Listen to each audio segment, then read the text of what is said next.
আসসালামু আলাইকুম, আপনারা শুনছেন সংবাদ শিরোনাম।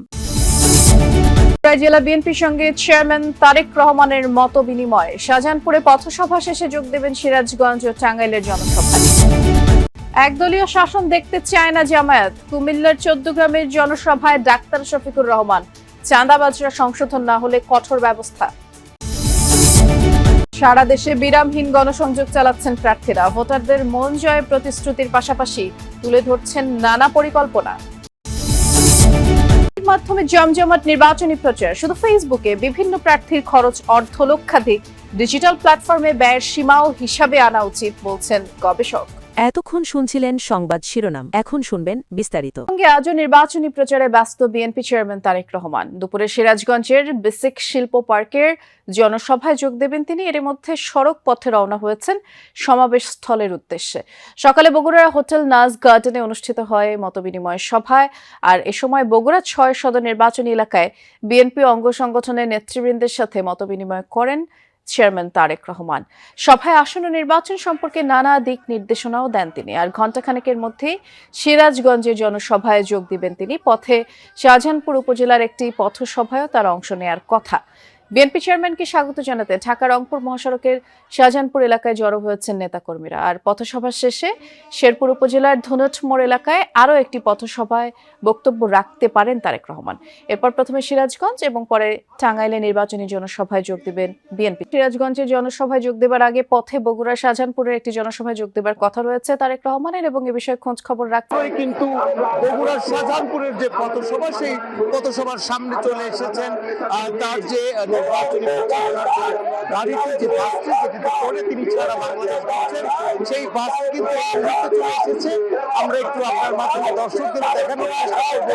তারেক রহমান হয়তো অল্প সময়ের মধ্যেই এই পথসভার জন্য তিনি এখানে নামবেন। এবং বৃষ্টি, আমরা কিন্তু সকাল 10টার আগে এই পথসভা স্থলে এসেছিলাম এবং তখন থেকে আমরা দেখেছি হাজার হাজার নেতা কর্মী তারা কিন্তু তারেক রহমানের জন্য তার অপেক্ষায় তাকে বরণ করতে, তাকে স্বাগত জানাতে অপেক্ষা করছিলেন। এবং এই মুহূর্তে আমরা দেখতে পাচ্ছি যে তারেক রহমান তিনি কিন্তু নামছেন সেই তার যে লাল বাসটি রয়েছে নির্বাচনী, সেই বাসটি থেকে তিনি নামছেন। এবং এইখানে যে পথসভা রয়েছে বৃষ্টি, সেই পথসভায় তার বক্তব্য দেওয়ার কথা রয়েছে। এবং আমরা এই মুহূর্তে দেখতে পাচ্ছি তারেক রহমানের এই আগমনকে ঘিরেই কিন্তু নেতাকর্মী যারা রয়েছেন তারা বেশ উৎফুল্ল এবং তারা কিন্তু মুহুর্মুহু স্লোগানে কিন্তু এই এলাকাটি প্রকম্পিত করছেন। তারেক রহমান এবং ধানের শীষে শাসন দেখতে চায় না জামায়াত। 18 কোটি মানুষের বিজয় হবে, 11 দলীয় ঐক্যের বিজয়। কুমিল্লা 14 গ্রামের জনসভায় বক্তব্যে কথা বলেছেন জামায়াত ইসলামের আমির ডাক্তার শফিকুর রহমান। সকালে 14 গ্রাম উপজেলা মাঠে নির্বাচনী সমাবেশে যোগ দেন তিনি। তার সাথে এ সময় 11 দলীয় ঐক্যের নেতৃবৃন্দও ছিলেন। বক্তব্যে জামায়াত আমির জানান, এদেশের মানুষ অতীতের মতো আর কোনো আধিপত্যবাদ দেখতে চায় না। পুনরায় এমন কিছু হলে জুলাইয়ের মতোই রুখে দিবে জনগণ। জামায়াতের নামে অপপ্রচার, মিথ্যাচার চালানো হয় বলে অভিযোগ করেন জামায়াত আমির। ক্ষমতায় আসলে নারীদের সম্মান সুপ্রতিষ্ঠিত করা হবে এমন নিশ্চয়তা দেন। এর আগে খেলাফতে মজলিসের মামুনুল হক বলেন, বাংলাদেশের মানুষ আর পুরনো রাজনীতি দেখতে চায় না, পরিবারতন্ত্রের কাছে ফিরতে চায় না, বরং নতুন বাংলাদেশ চায় জনগণ। আর এনসিপির আহ্বায়ক নাহিদ ইসলাম বলেন, পার্শ্ববর্তী একটি দেশ বারবার বাংলাদেশের রাজনীতিতে হস্তক্ষেপ করার চেষ্টা করছে। আগামীতে কারা ক্ষমতায় আসবে তা নির্ধারণ করবে দেশের জনগণ। আল্লাহর পর আস্থা রেখে, ভরসা রেখে বলতে পারি যে বাংলাদেশের মানুষ একটা পরিবর্তন চায় এবং 13 তারিখ থেকে বাংলাদেশের মানুষ একটা পরিবর্তন দেখতে চাচ্ছে। আমরা দলীয় কোনো শাসন এই দেশে দেখতে চাচ্ছি না। আমরা জামাতে ইসলামীর বিজয় চাচ্ছি না। 18 কোটি মানুষের বিজয়ী হবে আমাদের 11 দলের সবার বিজয়। জামায়াত আমিরের নির্বাচনী গাড়ি বহরের সাথে আমাদের সহকর্মী ফয়সাল মাহমুদও আছেন, তিনি অপেক্ষা করছেন আমাদের জন্য। ফয়সাল, জামায়াত আমিরের আজকের দিনের বাকি কর্মসূচি সম্পর্কে একটু বিস্তারিত জানাবেন আমাদের। বৃষ্টি গত কয়েকদিন বেশ ব্যস্ত কর্মসূচি মধ্য দিয়ে যাচ্ছিলেন আসলে জামায়াত ইসলামের আমির ডাক্তার শফিকুর রহমান। আজকের দিনটিও আসলে বেশ ব্যস্ততম একটা দিন তার জন্য, কারণ সকালে কুমিল্লা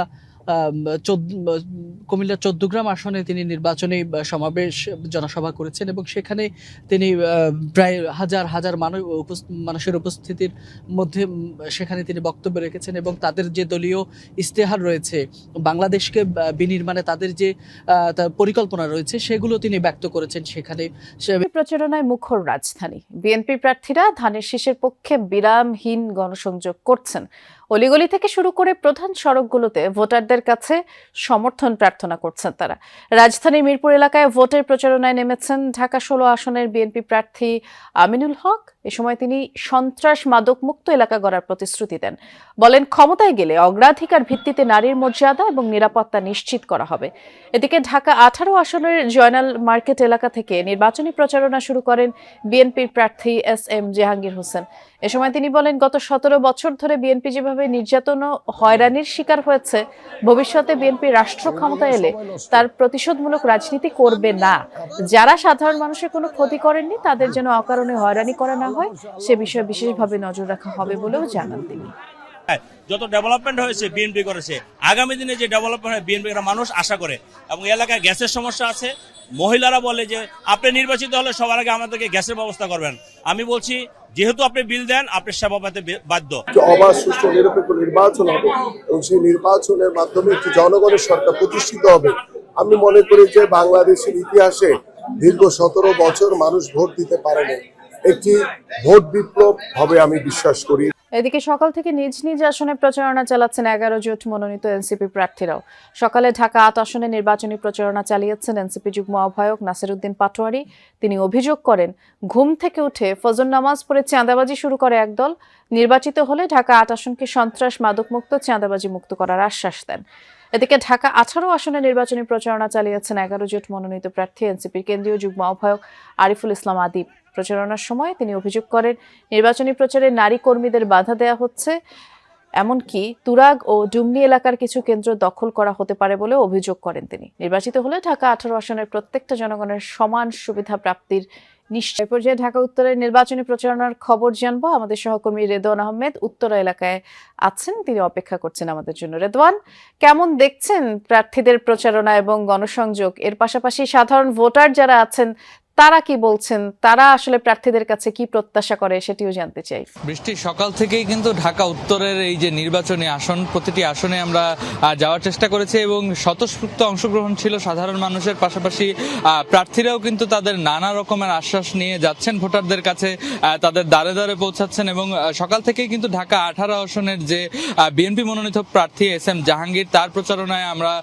গিয়েছিলাম এবং সেখানে গিয়ে যেটি জানতে পেরেছি যে তিনি কিন্তু অভিযোগ করছেন যে এখন পর্যন্ত নির্বাচনী যে পরিবেশ, সেই পরিবেশে বাধা সৃষ্টি করছে একটি দল এবং তারা নানা রকম ষড়যন্ত্র করছে নির্বাচন বানচালের। ঠিক একই আসনে 11 দলীয় জোটের যে প্রার্থী, তিনিও কিন্তু এরকম কিছু অভিযোগ করেছেন। তার পাশাপাশি তারা যেটি বলছেন যে যারা ভোটার রয়েছেন তাদের নানা রকম সমস্যা তারা শোনার চেষ্টা করছেন এবং সেইগুলো যেন আগামীর অদূর ভবিষ্যতে যেন সেগুলো নিরসন করা হয়, সেই চেষ্টা কিন্তু তারা চালিয়ে যাচ্ছেন। পাশাপাশি এই নির্বাচনী প্রচারণার বাইরে সাধারণ মানুষ যেটি বলার চেষ্টা করছেন যে এইবার